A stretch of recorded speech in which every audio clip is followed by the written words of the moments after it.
교과서 305페이지로입니다. 정지 파트요. 이때 정지와 지금까지 봤던 뭐요? 중단의 개념을, 차이점을 기억하는 것. 이 부분과 중단의 차이점을요, 기억하는 거. 자, 1번은 왜 정지라는 제도를 인정하느냐, 그 취지인데, 자, 간단히 설명을 할게요. 갑이 제한 능력자입니다. 을에게 1억 원의 채권을 가지고 있다. 그 지금 우리가 이미 압니다. 그죠?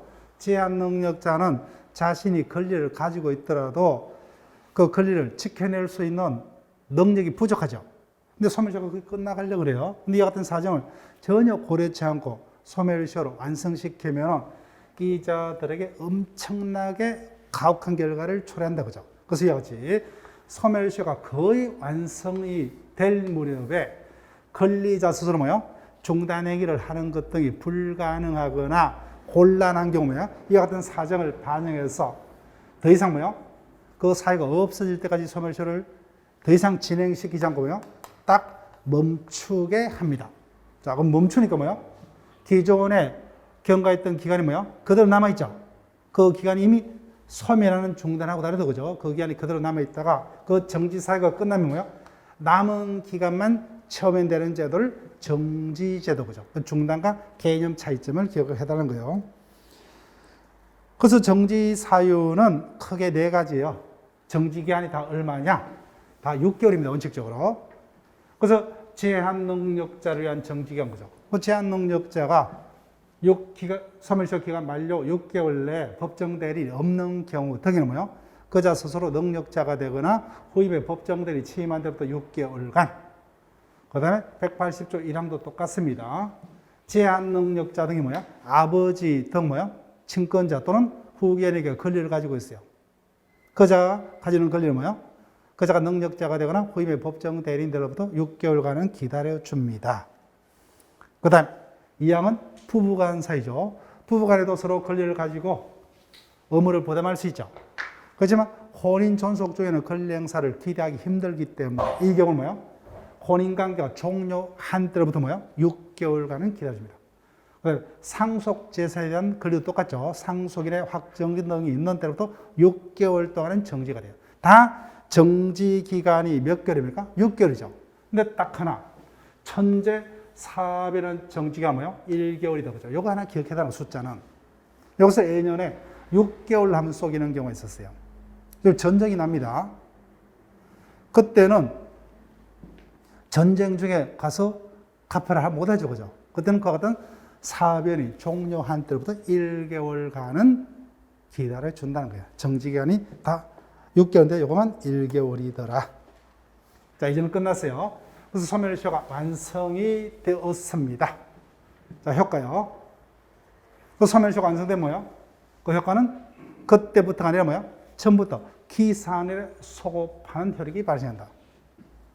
그 다음 183조 주정이죠. 주된 권리가 시효 소멸되면 종된 권리도 그 효과가 미친다. 그죠? 종된 권리도 소멸합니다. 자, 그러면 소멸시효 완성을 둘러싸고 있는 견해 대립은 보지 마세요. 이 부분은 전혀 볼 필요 없어요. 이 부분은 교과서 표현은 볼 필요 없고. 자, 여기다가 종료 표시를 할게요.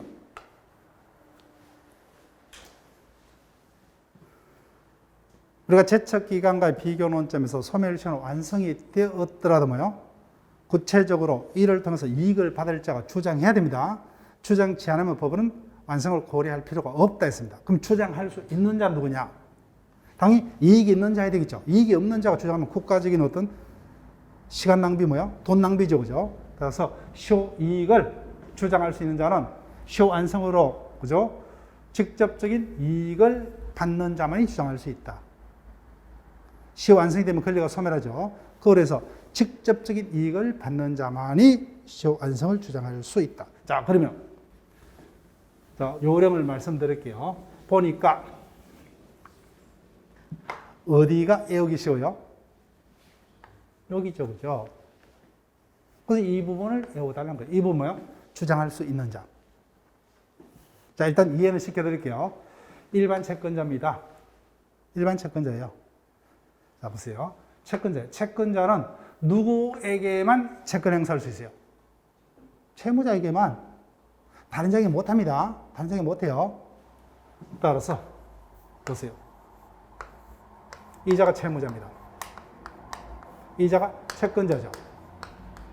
그런데 어렵게 뭐요? 또 다른 채권자도 있더라고요. 그래서 이자는 누구에게 채권을 가지고 있어요? 을에게. 뭐 을에게만 채권을 행사할 수 있을 뿐 갑에게는 행사 못하죠. 그죠? 따라서 갑의 을에 대한 채권이 뭐요? 소멸되었다 하더라도 뭐요? 이자는 채권자에 불과하기 때문에 직접 뭐요? 이자에게 시효소멸 추정 못하죠. 근데 채권자가 할 수 있는 것은 뭐 있어요? 채권자는 대위죠. 그죠? 채무자에 걸릴 대위. 그래서 이자는 채무자는 당연히 시효환성을 주장할 수 있죠. 그죠? 직접적인 이익을 받는 자는 채무자 맞죠? 그래서 채무자가 주장치 않으니까 뭐요? 채무자를 대위해서는 시효소멸을 주장할 수 있지만 직접적으로는 할 수 없다. 그렇죠? 그래서 자, 그다음 채권자 대위 소송에서의 제3채무자입니다. 자, 여기 볼게요. 그래서 일단 뭐요? 일반 채권자는 시효환성을 직접 주장 못하죠. 그죠? 직접 주장 못해요. 그 다음, 이자가 갑에 대해서는 채무자지만, 을은 뭐요? A에 대해서는 또 다른 채권자예요. 이자가 뭐요? A에 대해서 채무자다. 그죠? 그래서 제3채무자. 이자는 누구에게 채무를 부담하고 있어요? 을에게 채무를 부담합니다. 근데 내가 을에게 아무리 채권이 있더라도 이자에 재산이 없으면 그 채권은 의미가 없다 그랬죠. 그래서 이자가 A자라는 채권을 행사하면 충분히 재산이 유지가 될 수 있는데도 스스로 권리를 행사를 안 해요. 그때 뭐요? 채권자가 채무자가 가지는 뭐요? 이자에 대한 권리를 대신 행사한다. 이게 뭐요? 채권자 대위권이죠. 그래서 갑이 누구를 대신해서 이자에게 권리 행사합니까? 을을 대신해서, 그죠? 을을 대신해서. 자, 그러면 이 경우 갑은 을이 A가 가진 채권을 대신 행사합니다. 이 경우 을이 갑에 대한 채무가 뭐예요? 소멸되었다 하더라도 이자가 그로 해서 자신의 을에 대한 채무가 소멸한다? 안 합니다. 안 하니까 뭐예요? 을의 갑에 대한 채무가 뭐예요? 소멸되더라도 자신의 을에 대한 채무가 소멸하는 직접적인 효과는 없죠. 그죠? 그렇기 때문에 이 경우 갑이 을을 대의하여 뭐예요? 이자에게 채권자 대의 소송을 제기해 왔을 때 을의 채무가 뭐예요? 소멸됐다는 이유로 항변하지 못한다. 그래서 결론 뭐예요? 제가 설명을 드렸기 때문에 이제는 단어 찾는 거예요. 채무자의 일반 채권자. 그럼 뭐예요? 채권자 대의 소송 제3채무자는 시효 완성을 주장할 수 있다 없다? 없다. 이렇게 기억을 해달라는 거예요. 자, 이런 자들 뭐예요? 당연히 주장할 수 있습니다. 자, 설명을 드려볼게요. 첫 번째,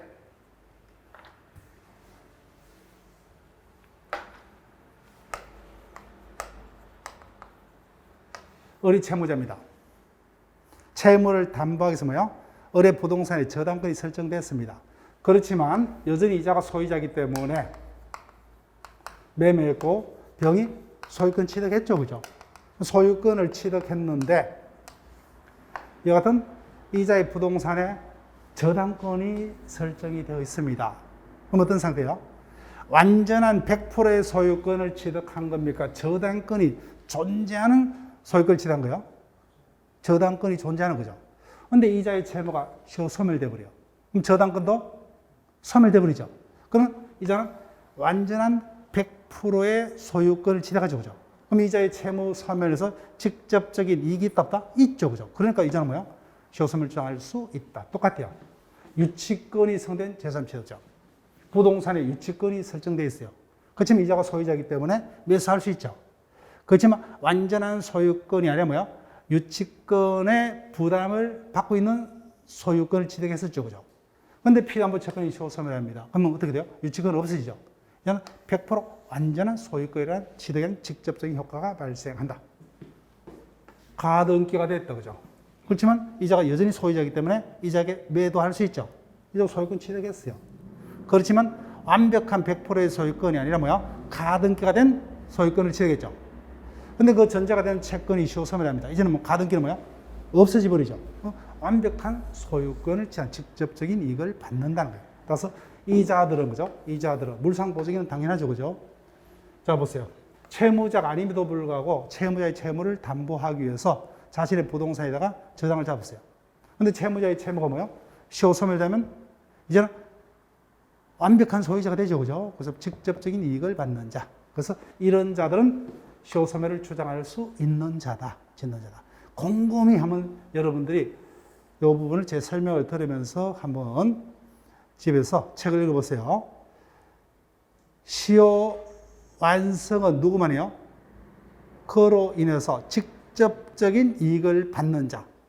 그래서 이 자는 뭐야? 일단은 소유권은 취득했는데 저당권의 제한을 받는 거죠. 그 다음 뭐야? 유치권의 제한을 받는 가압류 등기가 된, 그 다음 뭐야? 물상보증이죠. 소유자는 소유자인데 완벽한 소유자가 아니죠, 그죠? 근데 그 담보가 되는 채무자의 채무가 소멸합니다. 그럼 뭐야? 완전한 100%의 소유자가 된 이익이 발생하죠, 그죠? 이 자는 직접적인 이익을 받는 자. 근데 이런 자들은 뭐야? 아니다. 그래서 이 두 명을 내고 나머지는 주장할 수 있다. 이렇게요. 자, 그래서 요거요. 금방 제가 설명했던 거자입니다. 자, 체크할게요. 어떤 단어 찾아야 돼요? 일반 채권자죠. 채무자의 일반 채권자는 이전 채권자는 뭐예요? 자기의 채권을 보호자에서 필요한 법에서 채무자를 대의했으면 뭐예요? 시효소멸을 주장할 수 있을 뿐 독자적으로 뭐예요? 시효소멸은 주장할 수 없다, 그죠? 왜? 이전 채권자의 물건이기 때문에. 그리고 기억하시고. 자, 그 다음 2번 채권자 대의 소송에서의 제3채무자죠.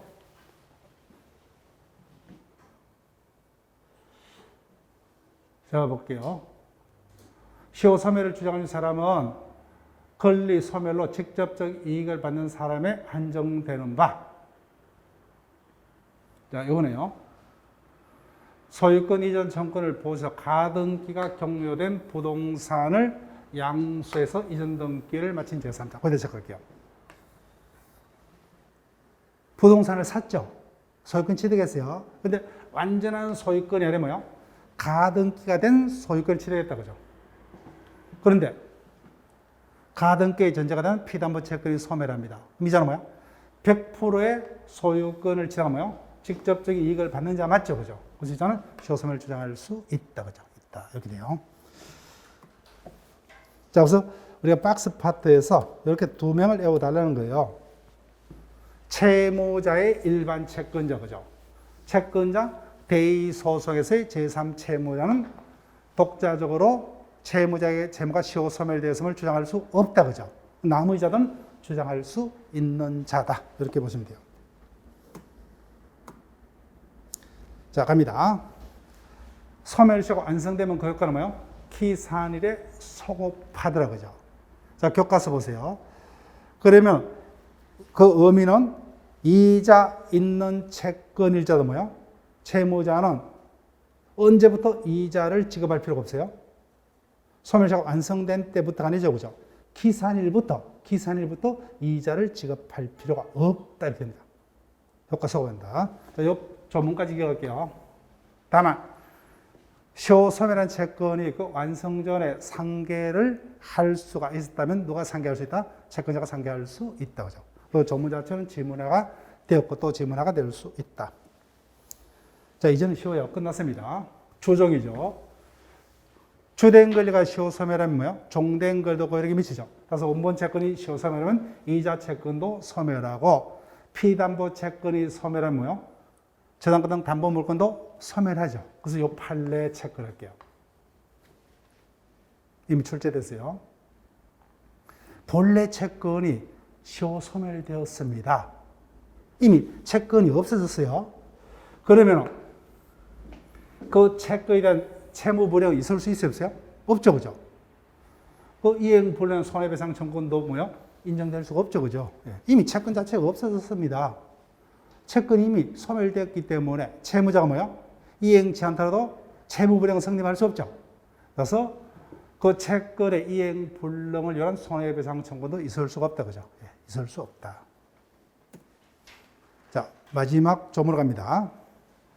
앞서서 기한의 이익은 포기할 수 있었죠. 근데 소멸시효 이거 뭐요? 미리 포기하지 못한다. 미리 체크하시고 포기하지 못한다.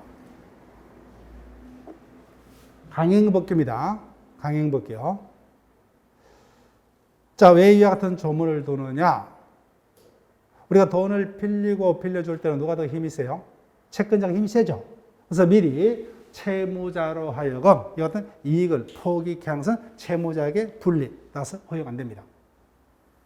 자, 똑같은 취지입니다. 소멸시효로 뭐요? 자신들의 합의로 그 요건은 뭐요? 더 어렵게 배제, 연장, 가중한다 그죠? 그건 채무자에게 불리하죠. 근데 단축경감은 오히려 채무자에게 유리하죠, 그죠? 그래서 배제, 연장, 가중은 할 수 없다. 그렇지만 채무자에게 유리한 단축경감은 할 수 있다. 자, 조문에서 이미 설명을 했습니다. 따라서 뭐요? 미리는 포기 못하죠, 그죠? 미리 포기한 약정은 무효입니다.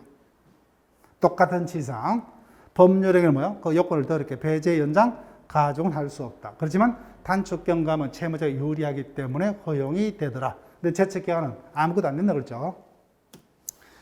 자, 포기입니다. 그래서 반대로 해서 뭐요? 시효 완성 이후에는 할 수 있죠, 그죠? 사전만 안 됩니다. 시효 완성 이후는 할 수 있다. 누구에게 합니까? 예, 시효 완성으로 권리를 잃게 될 그죠? 상대방에 있는 단독행위고 포기니까 처분행위죠. 그래서 처분 능력이 있어야 된다. 확인만 하시고. 자, 여기입니다. 방법, 글자가 어쩌고, 그죠? 방법은 하면 뭐예요? 제한이 없다, 그죠? 예, 명시, 묵시적으로. 다만, 유의하려면 뭐예요? 알고서 해야 됩니다. 그래서 여기서 우리가 문제가 될 수 있는 것은 묵시적 포기죠. 항상 뭐예요? 명시적 포기는 문제가 안 되죠, 그죠? 명확하게, 말이나 걸등으로 명확하게 포기 의사가 드러났기 때문에. 근데 묵시적 포기는 뭐예요? 어떤 행동으로 우리가 뭐예요? 포기가 있던 걸로 해석할 수 있는 것을 묵시적 포기를 한다, 그죠? 그래서 포기로 볼 수 있는 일정한 행동이 있다야 됩니다. 자, 그러면 보세요. 이게 이제 묵시적 포기에 해당하는 판례들입니다. 명시적 포기는 당연히 명확하니까, 그죠? 문제 안 돼요. 그래서 묵시적 포기요. 그래서 시효 완성 이후에 빌린 게 있다, 그죠? 이거는 우리는 갖겠다는 의미로 해석할 수 있죠. 갖겠다는 의미로. 그 다음, 시효 완성 이후에 기한 유예를 요청합니다. 갖겠다는 의미다, 그죠? 갖겠다는 의미입니다. 그 다음 뭐요? 완성 이후에 아무 말 없이 일부를 변제합니다. 갖겠다는 의미죠. 그 다음, 시효 완성 이후에 이전 등기 청구권이 시효 소멸됐어요. 그럼 의무자는 등기 넘겨줄 필요 없죠. 근데 뭐야? 이후에 등기를 넘겨주겠다, 그죠? 그 다음, 보세요. 시효 취득이 완성이 되었습니다. 그럼 완성자는 뭐야? 의무자를 상대로 이전 등기 청구 소송을 해서 등기를 넘겨면 소유권을 취득할 수 있죠. 근데 소송을 하고 있어요. 그 중간에 뭐야? 없던 걸로 상대방의 소유를 인정하고 소송을 취하합니다. 그러면 나는 시효 완성의 이익을 받지 않겠다는 의미다, 그죠? 예, 이런 것들이 묵시적 포기에 해당한다. 자, 그런데 포기가 아닌 경우, 이 부분만이 우리 시험에 출제가 됐어요. 자, 보세요. 소멸시효가 끝났습니다. 그럼 나는 세금을 납부할 필요가 없죠. 근데 국가에서 가세처분이 날라옵니다. 그때 세금을 납부했다는 사실만으로는 시효의 포기로 볼 수 없다. 없다. 이거 외울게요. 자, 이렇게 설명하시면 돼요. 이해를. 자, 이미 채권은 5년이죠, 그죠? 가세채권 5년이요. 조채권은. 이제 5년이 지났습니다. 세금을 낼 필요가 없죠. 근데 가세처분이 날라옵니다. 어떻게 해요? 만약 일정한 기간까지 세금 납부가 없으면 명단을 전 국민에게 뭐요? 공개하겠다. 자, 법적으로는 납부할 필요가 없죠. 근데 명단이 공개되면 뭐요? 좀 부끄럽죠, 그죠? 그래서 일단은 조용히 해결할 목적으로 일단은 뭐요? 납부하고. 나는 포기 의사가 없죠. 이후에 돌려받을 의사로, 그죠? 그래서 이 같은 행위만은 포기로 볼 수 없다. 결론 기억을 할게요. 자, 그 다음에 3번은 볼게요. 여기서 출제될 수도 있고 시효 취득에서 출제될 수 있어요. 을이 갑 소유 부동산 뭐요? 100억대를 시효 취득했습니다. 점유 취득 시효 완성이 됐어요. 그래서 등기까지 뭐요? 자신 앞으로 넘기면 뭐요? 100억을 공짜로 취득한다 그죠? 그럼 갑이 가만히 당하겠습니까? 적극적으로 소송을 통해서 방어하겠어요? 방어하겠죠. 그럼 소송이 상당히 지루하게 오래 계속될 염려가 있죠. 그죠? 그래서 을이 뭐요? 역제의를 합니다. 역제의를. 그래서 너도 그죠? 좀 불쌍하다 그죠? 가만히 앉아서 100억을 잃어버릴 염려가 있으니까. 나도 뭐요? 소송을 통해서 100억 전체를 뭐요? 내고 살 수 있지만 그렇게 뭐요? 좀 그러니까 내가 이 부분을 10억 주고 뭐요? 우리 간에 매매가 있던 걸로 뭐요? 깨끗이 소송하지 말고 해결하자. 이렇게 제의했어요. 이 부분이 취득시효 완성으로 한 이익을 포기한 거냐? 포기한 거예요? 아니잖아요. 90억을 먹는데 그죠? 그래서 어떤 분쟁을 평화롭게 해결할 목적으로 이 같은 어떤 제의를 한 거지 시효취득 완성이라는 이익을 포기한 거로 볼 수가 없다. 이 두 개까지는 기억할게요. 이 부분 한번 출제가 됐고 이 부분은 혹시나 물권법에서 출제가 될 수도 있다. 자, 그러면 이 부분은 우리가 이론적으로 개념만 이해하면 안 돼, 그죠? 자, 성인은 뭐요? 중단 사유인 성인은 뭐요? 시효 완성 전에만 그죠? 예, 중단 사유입니다. 근데 시효 완성 이후에는 그때는 뭐요? 중단이 될 수가 없죠. 그때는 갚을 필요가 없는데 그죠? 갚겠다. 포기입니다.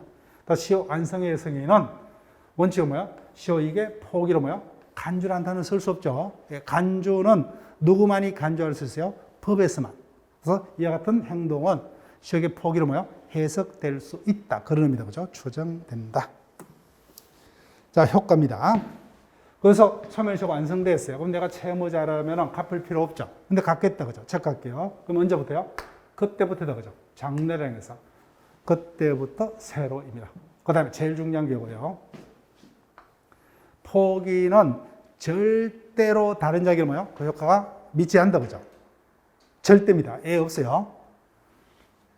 따라서 주채무자가 뭐요? 시효이익을 포기를 하면은 자신은 갚아야 되죠. 그지만 보정인등은 여전히 시효완성을 주장할 수 있다. 그죠? 보정인등에는 효과가 미치지 않는다. 제일 중요합니다. 포기에서는. 그래서 제일 많이 출제됐던 거예요. 포기에서는. 그 다음, 묵시적 포기요. 아무 말 없이 일부를 포기합니다. 액수의 다툼이 없는 전부의 포기로 해석이 될 수 있겠죠. 전부의 포기로 됩니다. 자, 그러면 교과서 기출문제를 갑니다. 틀린 것은 소유권, 소멸시효 걸리지 않는다. 그죠? 자, 그러면은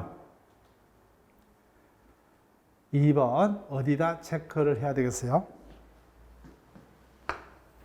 이거요. 앞서서 박스 부분 찾아보세요. 교과서. 2명 외워달라 그랬죠. 그죠? 일반 채권자. 그 다음 뭐야? 대의소속에서 제3채무자 또는 뭐야? 상대방. 이런 자들은 시효 완성을 주장할 수 있는 자다? 없는 자다? 없는 자죠. 그래서 채권자 대의소속에서 상대방. 이 자가 누굽니까? 제3채무자죠. 제3채무자. 채권자가 누구를 상대로 뭐요? 채무자를 상대로 그죠? 이 자는 시효소멸을 주장할 수 없다. 그죠? 없다. 그 2명. 일반 채권자하고 뭐요? 대의소송에서의 상대방 또는 제3채무자. 그죠? 그 다음, 관리비 채권은 매월 그죠? 3년. 그 다음, 이자. 가등기가 된 뭐요? 부동산을 취득했어요. 소유권 취득했죠? 그냥 완벽한 소유권이 아니죠. 그죠? 근데 그 전제가 되는 피담보 채권이 시효소멸되면 100% 완전한 소유권자가 된 이익이 있죠. 그죠? 따라서 이자는 주장할 수 있다. 그 다음, 조문. 시효소멸한 채권이 완성 전에 상계할 수가 있다면 채권자가 상계할 수 있다. 그죠? 그래서 주장할 수 없는 자. 그럼 요령이요. 주장자가 2명이 지문화됐죠. 2번, 4번. 그죠? 그럼 한 명은 주장자고 한 명은 주장자가 아닐 거예요. 그죠? 그 주장자가 아닌 자. 일반 채권자고 뭐요? 대의소송에서의 상대방 또는 제3채무자. 이렇게 기억을 할게요. 자, 매일 문제요. 8주차 5번 지문입니다.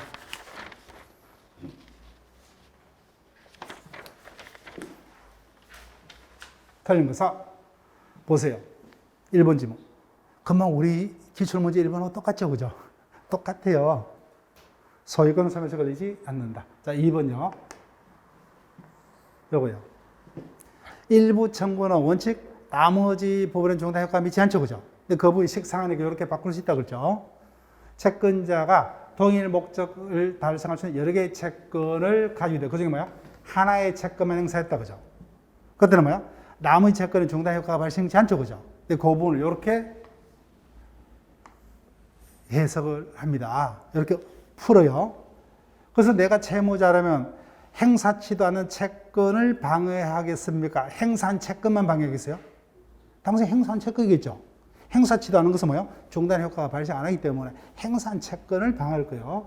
그래서 채무자의 완성 양보는 뭐예요? 채권자가 행사하는 당해 채권에 대한 방어로 볼 수 있다, 그죠? 굳이 뭐예요? 행사치도 않는 것을 그냥 건드려서, 그죠? 예. 덧낼 필요가 없어요. 자, 그 다음에 보세요. 유치권이 생긴 부동산을 취득한 매수인. 자, 주장할 수 없는 자 두 명의 경우 달라고 그랬죠. 일반 채권자, 채권자 대의 소송에서 뭐예요? 상대방 또는 제3채무자. 나머지는 주장할 수 있다고 그랬죠. 이자가 소유권을 취득했어요. 다만 유치권이 설정된 거죠. 유치권이 성립한 소유권을 취득했습니다. 근데 그 전제되는 피담보 채권이 소멸하면 이제는 뭐예요? 유치권이 없는 완벽한 소유권을 취득한 직접적 이익이죠. 그래서 시효완성을 주장할 수 있다. 할 수 없다는 게 틀렸죠, 그죠? 그 다음에 물상보증이 당연히 이자. 소유자는 소유자지만 뭐요? 자신의 부동산에다가 저당을 잡았죠, 그죠? 저당권의 제한을 받고 있는 소유권자입니다. 그런데 그 담보되는 피담보 채권이 소멸하면 완벽한 소유권자로 되돌아온다, 그죠? 직접적인 이익을 주장할 수 있다. 그다음 5번 이런 것도 요령이에요. 손해배상 청구의 두 가지입니다. 채무불이한 손해배상 청구권, 그 다음에 불법에는 손해배상 청구권이에요, 그죠? 그런데 뭘 항변하고 있어요? 채무불이한 손해배상 청구권이 시효소멸됐음을 다투고 있죠. 불법행위란 손해배상 청구권이며 시효소멸된 것을 다투고 있지 않죠, 그죠? 다투고 있지 않아요. 따라서 채무불이한 손해배상 청구에 대한 소멸시효 항변이 불법에 있는 손해배상 청구에 대한 항변은 뭐예요? 포기한 거로 볼 수 없다고 하죠. 양자 별개라는 겁니다. 별개. 자, 그럼 여기서 중요한 것은 우리가 20회 차에도 뭐예요? 시효 완성을 주장할 수 있느냐 없느냐, 그죠? 일반 채권자고 뭐예요? 채무자 일반 채권자, 채권자 대의 소송에서의 상대방의 제3채무자는 주장할 수 없다. 나머지는 주장할 수 있더라, 그죠? 그런 식으로. 그래서 우리 시험에도 이미 출제가 되었고, 그 다음에 다른 시험에도 출제가 되고 있죠. 그래서 유치권이 생긴 부동산을 매수한 매수인 거죠. 물상 보증인은 시효소멸을 주장할 수 있다, 그죠? 예, 주장할 수 있다. 자, 그럼 6번 문제로 갑니다. 6번 문제요. 자, 갑니다. 갑은 을에서 1,000만 원의 채권을 가지고 있다. 틀린 것은 완성 전에는 시효이익을 포기하지 못한다. 맞죠? 그죠? 시효이익을 포기하지 못한다. 그 다음 완성 전의 채권기요. 채무자 을이 완성 전에 500만 원을 갚았습니다. 그럼 이와 같은 행위가 있었죠. 이게 뭐야? 묵시적 성이 될 수 있죠. 그죠?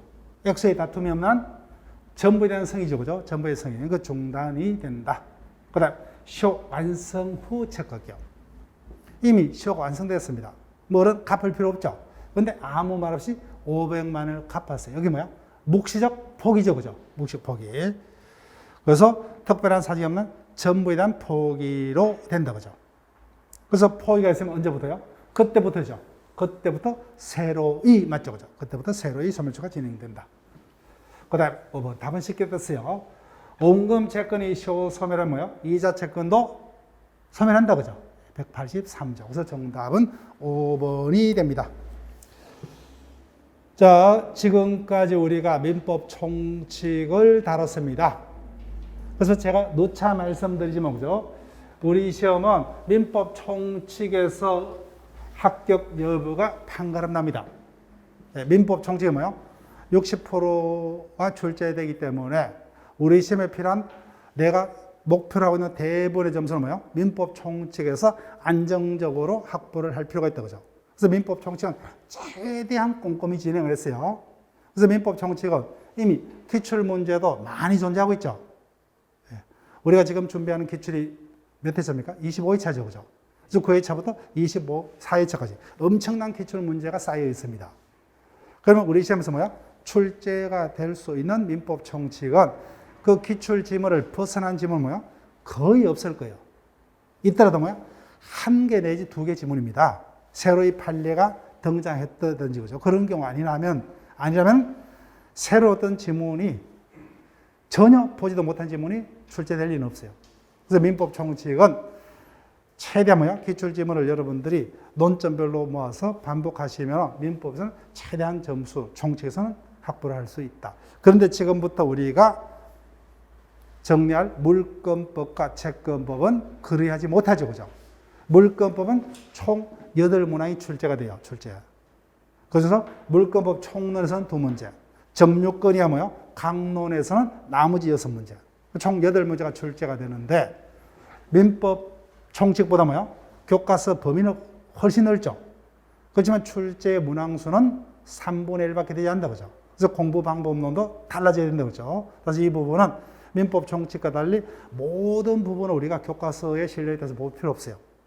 출제가 뭐야? 예상되는 부분만 깊이 있게 보시면 돼요.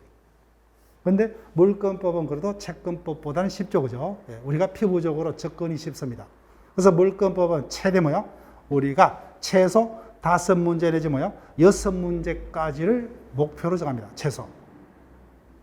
근데 채권법은 물권법보다 뭐야? 교과서 분량으로 우리가 대학 기본서 분량으로 하면 뭐예요? 또는 법 조문으로 하게 되면 물권법보다 뭐예요? 2배가 훨씬 넘어요, 양이. 교과서 기본서로 하면 3배가 됩니다. 그런데 문항서는 뭐예요? 똑같이 20%, 8문제. 민법 총칙의 3분의 1밖에 안 되죠. 근데 대학교 기본서로 하면 뭐예요? 민법 총칙의 양이 한 5배나 돼요. 공부 방법론을 전혀 달려야 된다, 그죠? 그래서 특히 채권법은 그래서 채권법 총론은 사실상 우리가 공부한다 해서 뭐요? 그 부분을 알고서 맞추기는 상당히 힘든 영역이라 했죠. 그래서 어떤 아무리 해더라도 안 되는 파트 부분은 우리가 그냥 깨끗이 뭐요? 그 부분은 단념하고 우리 시험에 출제가 예상되는 부분 위주로 접근해서 채권법은 강론 위주로 그죠? 강론에서 6문제가 그죠? 총론에서 2문제. 일단 총론 파트는 일단 없다. 강론에서 6문제 중 뭐요? 내가 4문제를 목표로 한다 그죠? 그 최소한 물권법과 채권법이 뭐야? 합쳐서 10문제부터 뭐야?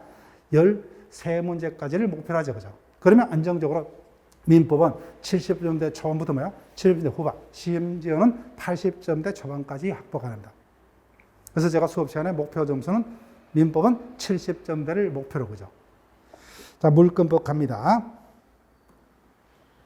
총론 파트에서는 2문제입니다. 지금 교과서로는 318페이지부터 진행되는데, 자, 일단 우리 민법 총칙에서 배웠던 부분을 응용할 수 있는 부분은 간단하게 여러분들이 기억만 뭐요? 떠올리는 식으로 접근하시면 돼요. 자, 볼게요. 물건이랑 권리 뭐요? 항상 채권이랑 권리하고 비교를 해서 떠올리면 되죠. 채권은 누구에게만 주장할 수 있다? 채무자에게만. 근데 물건은 절대권이기 때문에 그죠? 누구에게나. 그래서 이 같은 물건과 관련상 그죠? 법률 관계를 규율하고 있는 법을 물권법이라 하고 어떤 특징이 있느냐 쭉 교과서를 확인해 볼게요. 첫 번째, 물건이란 권리는 채권과 달리 뭐요? 그 객체인 물건은 뭐요? 직접적으로 권리자가 지배해서 뭐요? 이걸 자기 것을 할 수 있는 배타적 지배권이죠. 배타적 지배권. 누구만이? 물건자만이 그죠? 물건자만이. 그런데 채권은 뭐요? 채무자에게 이행을 청구할 수 있는 뭐야? 청구권적 성질을 가지고 그죠? 그 점이 전혀 다르다. 누구에게만? 채무자에게만. 그 다음 재산권이고 뭐요? 절대권이죠. 근데 채권은 뭐요? 채무자에게만 행사할 수 있는 상대권이죠. 상대권. 그 다음에 그 객체를 직접 지배할 수 있는 뭐야? 지배권이라고 하죠. 지배권. 근데 채권은 뭐야? 지배권이 아니라 채무자에게 의무행을 청구할 수 있는 뭐야? 청구권적 성질을 가지죠. 예. 자, 그 다음에 양도성 채권 할게요. 이 부분도 여기서 출제되는 게 아니에요. 어디에서 뭐요? 전세권 파트에 출제될 수 있어요. 전세권 파트. 여기서 우리가 기억했다가 쉽게 가시면 돼요. 물건과 채권 모두 재산권이죠. 당연히 원하면 뭐요? 당연히 양도할 수 있죠. 또 상속받을 수 있다, 그죠? 그 채권도 양도할 수 있어요. 그렇지만 채권의 양도성은 광범위한 범위에서 제한됩니다. 채권의 성질상 뭐요? 양도할 수 없는 채권도 있고, 양도할 수 있더라도 뭐요? 합의로, 당사 합의로 양도할 수 없음을 정할 수 있으면 양도 못 합니다. 근데 물건의 양도성은 뭐요? 절대적이라는 거예요, 절대적. 그래서 원칙적으로 뭐요? 당사자 합의로 양도성을 제한할 수 없답니다. 따라서 뭐요? 양도할 수 없는 것을 합의를 해봐야 그 합의가 효력이 있다 없다? 없다는 거예요. 그래서 예컨대 지상권자가 지상권 또는 뭐요? 지상물을 제3자에게 처분하기 위해서 설정자의 동의를 받을 필요가 있다 없다? 없다, 그죠? 설정자하고 뭐요? 지상권자 사이에 지상권을 양도할 수 없는 거로 합의를 하더라도 지상권자는 뭐요? 그 합의에도 불구하고 뭐요? 자유로이 양도할 수 있다, 그죠? 근데 딱 하나 뭡니까? 전세권이다, 그죠? 적하시면 돼요. 전세권만큼 뭐야? 설정자와 전세권자 사이의 합의로 양도성을 제한할 수 있죠, 그죠? 예, 요거 하나입니다. 나머지는 절대적으로 양도할 수 있다. 자, 그 다음. 이 부분은 크게 신경 쓰지 마세요. 즉, 민법상의 물건은 뭐야? 현실적인 지배권이 아니라 간념상의 지배권으로 되어 있습니다. 간념상의 지배권. 여기 어떤 말이냐면은, 자, 교과서 352페이지로 볼게요. 352페이지. 자, 제일 위에 소유권에 관한 조문 있죠. 자, 볼게요. 211조. 소유자는 법률의 범위 내에서 그 소유물을 사용, 수익, 처분할 권리, 할 채권을 하시 보신다면, 할은 어떤 의미예요?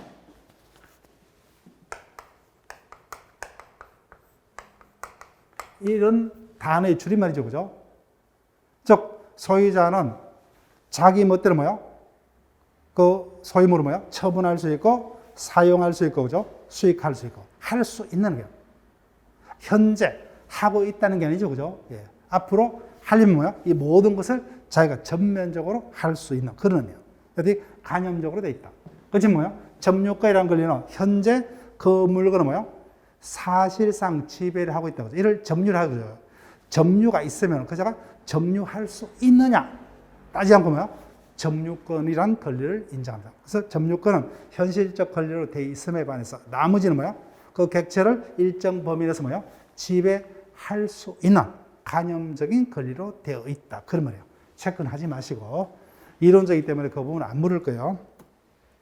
자, 객체로 갑니다. 우리가 이 민법 총칙에서 봤던 거예요. 물건은 그 객체인 물건을 누구만이 권리자인 물건자만이 배타적으로 지배할 수 있는 배탁 지배권이죠. 그럼 배탁 지배하려면 다른 물건과 뭐야? 특정될 수 있어야 되고, 그다음에 뭐야?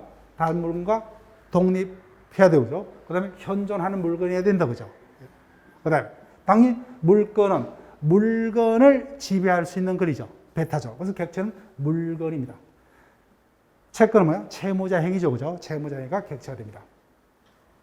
즉 물건의 객체는 원칙 물건이에요, 그죠? 근데 예외적으로 권리가 객체가 되는 경우도 있더라고요. 자, 그래서 쭉 하기만 합니다. 밑줄 긋지 마세요. 배타적으로 지배하려면 현존하는 뭐야? 특정의 물건이 되죠. 현존치도 않는 물건을 내가 배타적으로 지배한다는 것은 불가능하고 특정될 수도 없는 거죠. 물건을 지배한다는 건 있을 수 없죠, 그죠? 그 다음에 배타적 지배가 되려면 당연히 뭐야? 다른 물건과 구별할 수 있는 독립성이 있어야 되죠. 그래서 원칙적으로 뭐야? 하나의 물건위에는 하나의 물건만이 성립할 수 있다. 이를 일물 일건주의라 했다, 그죠? 자, 이 부분 체크할게요. 종론 파트에서는. 그래서 원칙적으로 뭐야? 물건이 물건의 객체죠. 근데 우리 법에서는 예외적으로 채권 등 권리도 물건의 객체가 되는 경우가 있더라고요. 예, 대부분 있더라. 여기서는 하나만 볼게요. 나머지는 그때 우리가 보시고 여기서 체크할게요. 지상권, 전세권은 권리죠, 그죠? 지상권, 전세권은 권리지만 어떤 물건의 객체가 될 수 있다? 저당권의 객체가 될 수 있죠, 그죠? 그 저당권은 뭐야? 예외적으로 지상권과 전세권도 저당권을 설정할 수 있다, 그죠? 그래서 권리 중 저당권의 객체가 될 수 있는 권리는 현행법상 뭐밖에 없어요? 지상권과 전세권밖에 없죠. 나머지 권리를 대상 저당권 설정은 있을 수가 없어요. 나머지는 일단 여기 보지 마세요. 해당 파트에서 우리가 기억할 거니까. 그죠? 자, 물권 법정지로 갑니다. 지금까지는 우리가 출제되면 좋아요. 민법 총칙 실력만으로 충분히 풀 수가 있기 때문에. 자, 지금부터 갑니다. 그래서 물권 법정지부터는 출제가 됩니다. 다만 이 자체가 온전한 하나의 문제로 출제하기보다는 물권 총론의 여러 가지 어떤 논점들을 섞어서 이 부분이 답이 될 수 있는 정도로. 제목이 물건은 종류와 내용 미리 법에서 정한다는 거죠. 그래서 물건의 종류는 법률 또는 간섭법에는 임의로 창설하지 못한다. 왜 이와 같은 규정을 두느냐? 물건은 배타적인 지배권이죠. 근데 배타적 지배가 가능하려면은 물건의 종류를 자기들끼리 임의로 창설할 수 있다면은 외부에서 그자가 어떠한 물건을 가지고 있는지를 전혀 알 수가 없게 되죠. 배타적 지배라는 것은 허상이 될 수밖에 없죠. 그죠? 그래서 어떤 배타적 지배권성을 관철하기 위해서 물건의 종류는 법률 또는 간섭법에는 인정될 수 없다. 그죠? 이를 물권법정주의. 그래서 물권법은 이 규정으로부터 강행법규가 될 수밖에 없죠. 그죠? 그 물권법은 원칙 강행법규입니다. 강행법규. 자, 해볼게요. 이 부분. 답으로는 안 할 거예요. 그렇지만 기억은 하셔야 돼요. 우리가 첫째 주에서 민법 1조입니다. 민사에 관해서 법률이 없으면 이때 법률은 국회에서 제정한 형식적 의미의 법률만을 이야기했습니까? 실질적 의미의 법률인 성문법 전체를 말하세요. 성문법 전체죠. 근데 여기서는 말 그대로 국회에서 제정한 형식적 의미의 법률만을 말합니다. 그래서 물건의 종류는 국회에서 제정한 형식적 의미의 법률로만. 그 다음, 간섭법과의 관계는 대등적 효력설, 변경적 효력설이 있는데 이거는 신경 쓰지 마세요. 판례가 언급이 없으니까 신경 쓸 필요 없어요. 학자들의 어떤 다툼이니까. 그래서 우리가 출제가 대략 가능성이 없는 것은 그냥 교과서에 있더라도 무시를 하세요. 자, 그래서 물건의 종류는 법률 또는 간섭법에서 인정되는 것을 자고는 인정 안 됩니다. 임의로 창설하지 못한다. 자기들의 법률 또는 간섭법에서 인정 안 되는 물건을 제한 나머지 물건의 창설 합의는 효력이 있다 없다? 없다. 무효가 됩니다. 자, 그래서 교과서 박스 보세요. 그래서 이미 우리가 알고 있어요. 민법상의 물건은 총 8가지죠. 첫 번째, 점유권과 나머지 물건들은 다 묶어서 본권이 한다, 그죠? 본권. 자, 그러면 점유권은 어떤 겁니까? 본권의 유무, 불문하죠. 본권의 유무, 불문하고, 현재의 점유만 있으면, 그죠? 현재의 점유만 있으면 그 자체를 권리로 인정한다, 그죠? 이를 점유권. 자, 좀 이따가 설명해 볼게요. 본권은 반대죠. 현재의 점유의 유무는 안 따집니다. 불문.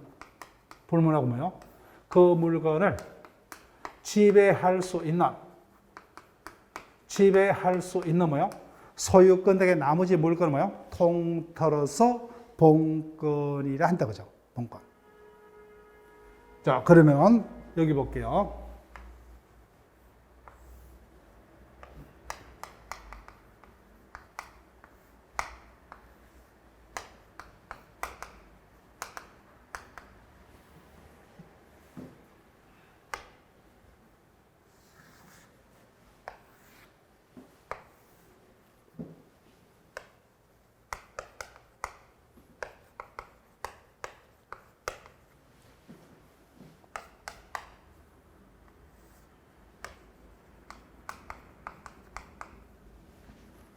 자동차가 누구 겁니까? A 겁니다. 분실을 하지 않았어요. 자기가 가지고 있다는 거죠. 자기 것이니까 자동차는 뭐요? 지배할 수 있는 본권이 소유권이 있다 없다? 있죠. 그 다음에 현재 가지고 있으니까 뭐요? 점유권도 있다 그죠. 근데 분실해 버렸어요. 그렇지만 그 자동차가 누구 거예요? 가꾸죠. 여전히 자기가 지배할 수 있죠 그죠. 현재 지배는 못하고 있지만 지배할 수 있는 소유권을 가지고 있다. 근데 현재 가지고 있지 않기 때문에 점유권 없죠 그죠. 점유권 없어요. 저 갑이 가지고 있습니다. 갑이 훔쳐서 절도입니다.